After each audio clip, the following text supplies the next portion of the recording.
নমস্কার। আজকের কবিতার শিরোনাম একার যুক্ত শব্দ খুঁজে লিখি। খেলাধুলা প্রতিদিন করতে হয় মাঠে, এতে শরীর ও মন দুই ভালো থাকে। স্থানীয় সামগ্রী বিক্রি হয় গ্রামের হাটে, প্রতিদিন বিকেলে তোতায় লোকের ভিড় জমে। সবুজ ঘাসে পূর্ণ ঘাস বন, ফুটে ফুল জুড়ে কানন। ছেলেরা পাঠশালে যায় তারই পাশে পাশে, অল্প দূরে আছে এক মস্ত বড় ডোভা।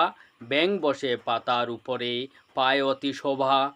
জেলেরা মাছ ধরে জাল ফেলে তাতে, প্রচুর মাছ তাই বিক্রি করে হাটে ঠেলা গাড়িতে। তেড়ে আসে ষাঁড় মাথা নুইয়ে, বাঁশের বেড়া ভেঙে ফেলে যখন থাকে ক্রোধে। কিছু কিছু লতা বেড়ে উঠে দেয়ালের গা ঘেঁষে, তারই ফুলে প্রজাপতি উড়ে নেচে নেচে। বাড়ির উঠানে পেয়ারা গাছে হয়েছে পেয়ারা প্রচুর, কাঠবেড়ালি ও ফাঁকি এসে খেয়ে যায় সকাল দুপুর। দাদু মধের যত্নে রাখেন অনেক ফলমূল, খাই মোরা একসাথে যখন ফিরি করেও স্কুল।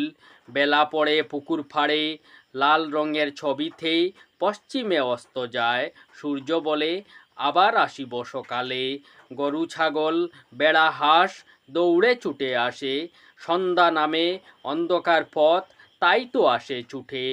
মেঘের নৌকা ছুটছে দেখো বিশাল আকাশে, তারই ফাঁকে তারকারা উকি দেয় আলো জ্বালিয়ে।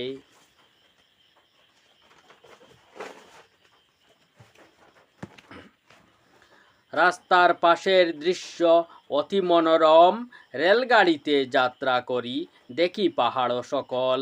কোথাও কোথাও বানরেরা তাকে দল বেঁধে, লেজ নাড়িয়ে বাদর ছানা কলা খায় বসে। বেশি পেতে অঙ্কে যোগ গুণ হয়, উত্তরে কম হবে অনুমানে বিয়োগ বাগ হয়। শেয়ালেরা দল বেঁধে সন্ধ্যা খালেই, পেঁচা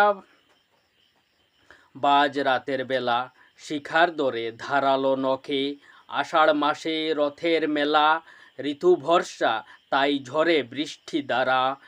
শাল সেগুন ঘামারি চাপা বাড়ছে দ্রুত গজায় পাতা। বাঁশের ঝাড়ে ভাসের ছাড়া, ঠান্ডা মাটি ভেদ করে তারা। আকাশ চুতে চায় বৃদ্ধির জোরে, কিন্তু যত হয় বড় নুয়ে পড়ে তত। একেবারে বিজ্ঞ মানুষের মতো বড় হলে লোকে ব্যবহারে প্রকাশ, তিনি ভদ্র নম্র। হেঁটে বেড়ান তিনি গতি ধীর স্থির, হাসি মুখে কথা বলেন প্রশ্ন হোক যতই গম্ভীর। ধন্যবাদ।